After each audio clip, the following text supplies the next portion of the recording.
So let's talk about Donald Trump, you guys. Donald Trump, his indictment, it comes with some baggage.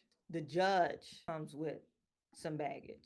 They did a fact check because what the rumor is that Judge Tanya Chutkan, she's prosecuted some January 6th conspirators, quote unquote, I guess the protesters, and she's been tough on them. So they're saying that it was a pool of judges raffled off Trump's case. They had 20 judges and they raffled it off.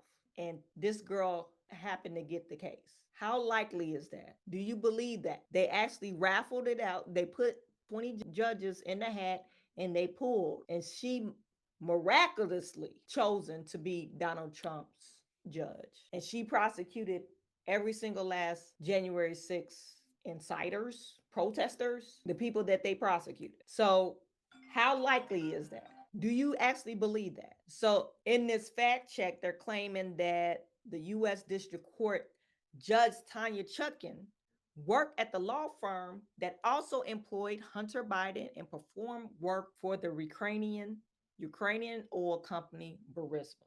And they found out that this was true. As a matter of fact, they worked there at the same time. Hunter Biden and this judge, Tanya Chutkan, worked there at the same time. On August 1st, special counsel Jack Smith filed and unsealed an indictment charging former President Donald Trump with conspiring to defraud the United States, conspiring to disenfranchise voters, conspiring and attempting to obstruct an official proceeding in relation to his actions around our 2020 presidential election and its aftermath on January 6th. It says the indictment was filed at the U.S. District Court in Washington, D.C., and the judge assigned to the case was Judge Tanya Chutkan, was chosen at random from a pool of about 20 judges of that court.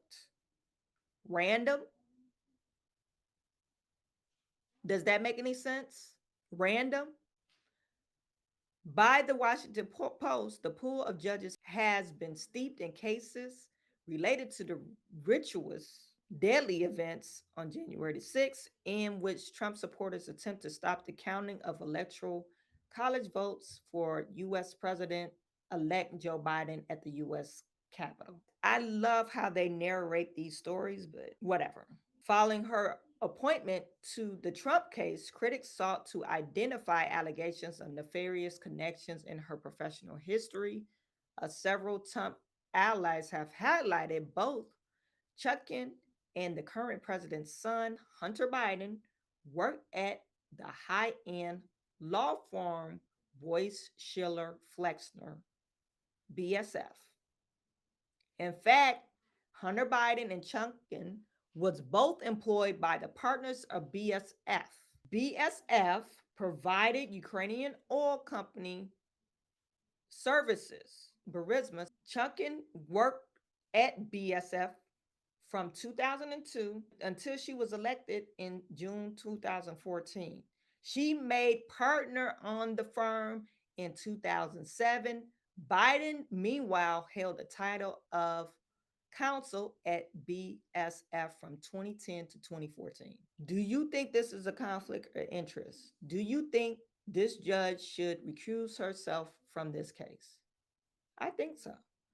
I really do think so. He's not going to get a fair trial if they don't move this case, if they don't get a different judge. Definitely if they don't get a different judge. She's not going to get a fair trial. After joining the board of Burisma in 2014, as Hunter Biden described in his memoir, he recommended the consulting services as his law firm to help company implement corporate practices that were up to accepted ethical snuff. I don't know what that means. Burisma paid BSF at least $250,000 for its work. In sum, it's factual that both Hunter and Chutkan worked under the umbrella of Boyce Schiller Flexner between 2010 and 2014. And it's also true that BSF did business with Burisma via Hunter Biden in May 2014. As such, we rate this claim as true. We know it's true. We can look it up. We can look it up Is Chuck and great friends of Hunter Biden? Probably so. She was a partner, so she probably really know him. There's some other ties that tie her into some other stuff, but this is enough to say she needs to recuse herself. And if he's actually convicted, they will have to appeal this in the higher court. They'll knock this decision down. You guys, let me know in the comments.